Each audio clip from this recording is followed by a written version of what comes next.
આજે એક ભાઈ જોડે 3 કલાકનો કોલ થયો કે ટફ ટાઈમમાંથી માણસ જાય પછી એની હિંમત વધે કે ઘટે એ એના ઉપર આધારિત છે કે એ માણસ એ સિચ્યુએશનને કઈ રીતે લે છે.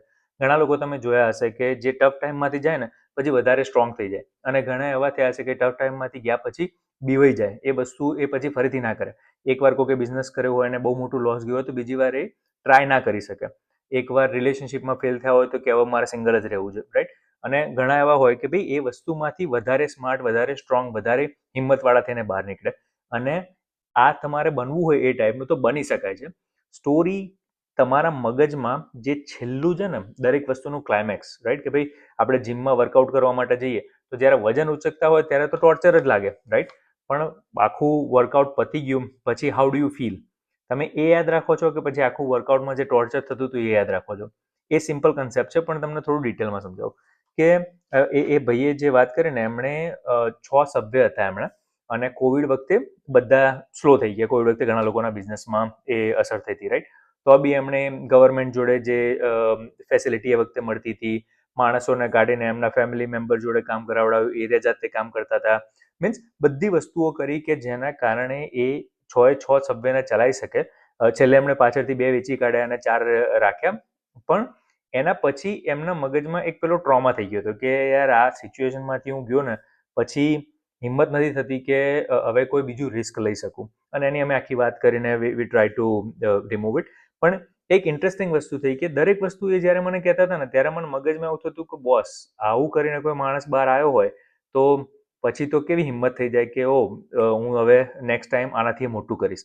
પણ એની જગ્યાએ એમને ઊંધું થઈ ગયું હતું, બીવાઈ ગયા હતા. તો એ કેમ થયું કે જ્યારે બી એ આખી એમણે સ્ટોરી કીધી ત્યારે મેં કીધું આમાંથી તમને સૌથી વધુ કઈ વસ્તુ યાદ છે? તો એમને એ યાદ હતું કે જ્યારે તકલીફો પડી, જ્યારે માણસોને એમને કાઢવા પડ્યા, નહોતા કાઢવા તો બી, જ્યારે બિઝનેસમાં પૈસા નહોતા આવતા ત્યારે એમણે પોતાના પૈસા થોડા નાખ્યા. એ બધી વસ્તુ, એ બધી મેમરી એમના મગજમાં એકદમ સોલિડ થઈ હતી. એટલે જ્યારે બી એ એક્સપિરિયન્સની વાત કરતા હતા ને ત્યારે એમના સબકોન્શિયસ માઇન્ડમાં કે કોન્શિયસ માઇન્ડમાં એ બધી વસ્તુ યાદ રાખતા હતા. એ એવું નહોતા યાદ રાખતા કે જે મને સંભળાતું હતું કે એટ ધ એન્ડ એમણે સભ્ય ચલાયા, આવી સિચ્યુએશનમાંથી બહાર કાઢ્યા જ્યારે ઘણા બધા લોકો પોતાના બિઝનેસ બંધ કરી દેતા હોય, રાઈટ?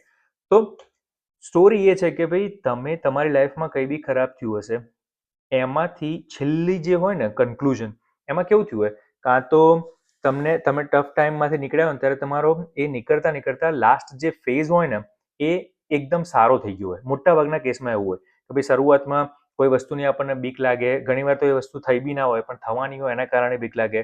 થવાની ચાલુ થાય ત્યારે એમાંથી તમે જઈ રહ્યા છો, એ વખતે તમે એ પ્રોબ્લેમ કદી પહેલા સોલ્વ ના કર્યો હોય લાઈફમાં તો એ સોલ્વ કેવી રીતે કરવો એ બધું શીખો તમે.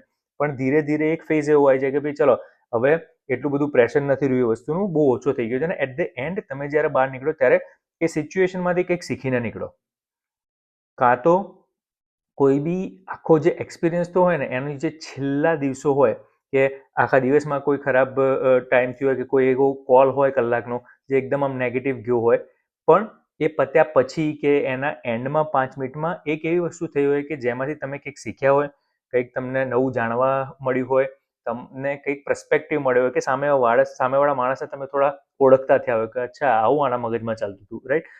કે પછી યુ હેવ ગાટન બેટર કે ભાઈ ભલે તમે કલાક કોઈ બી એવી વસ્તુઓમાં જાઓ ને, ધારો કે તમને સ્ટેજ ઉપર બોલવાનું થયું 10,000 લોકોની સામે અને તમને બીક લાગે છે, ભલે તમે એ કલાક તમે બોલ્યા એમાં તમને બીક લાગી, પણ જે છેલ્લી 2 મિનિટ જ્યારે તમે બહાર નીકળતા હતા ને ત્યારે તો તમને એવું થાય કે યાર કલાક બોલી ગયો હું. હવે ઘેર જઈને પછી એ યાદ રાખે કે આખો એ જે કલાક કેટલા ગભરાતા હતા વર્સિસ એ 2 મિનિટ બહાર નીકળતા યાર બોલી ગયો હું તો એ એમને જો એ યાદ રહ્યું ને કે એમાં જે પોઝિટિવ જે થયું, જે શીખવા મળ્યું, જે જાણવા મળ્યું, જે પાછળથી એ બદલાયા, એના ઉપર ખાલી તમે ફોકસ કરો ને તો કોઈ બી ટ્રોમામાંથી નીકળો ને કે કોઈ બી ટફ સિચ્યુએશનમાંથી નીકળો, તમે બેટર વર્ઝન થઈને નીકળો. તો અત્યારે તમને જે બી વસ્તુ લાગે છે ને કે આ વસ્તુ થઈ હતી ને એટલે મારે હવે નેક્સ્ટ ટાઈમ નથી કરવી, ભાઈ એ વખતે થઈ હતી તો એમાંથી તું નીકળી ગયો ને બહાર. એ વખતે થઈ હતી તો એમાંથી તું નીકળ્યા પછી શું શીખીને આવ્યો? તું અત્યારે ઘણા લોકોને એ વસ્તુ કહી શકે કે આ વસ્તુમાંથી હું નીકળ્યો છું ને આવી વસ્તુ છે. બહુ ઓછા લોકો જે તમે ગણો છો કે આવી ટફ સિચ્યુએશનમાંથી હું ગયો છું, તમને કેટલા લોકો એવા લાગે છે કે જે એવી સિચ્યુએશનમાંથી ગયા છે?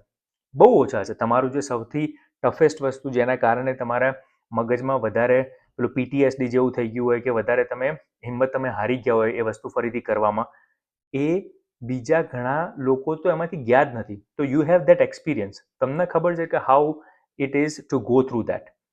અને ઇફ યુ રિમેમ્બર દેટ કે એમાંથી જેમ શું પોઝિટિવ થયું હતું, શું મને શીખવા મળ્યું, શું જે પતાયા પછીનું જે મારી ફિલિંગ હતી, એના ઉપર ફોકસ કરશો ને, you will always end up somebody who have gotten better going through tough situation.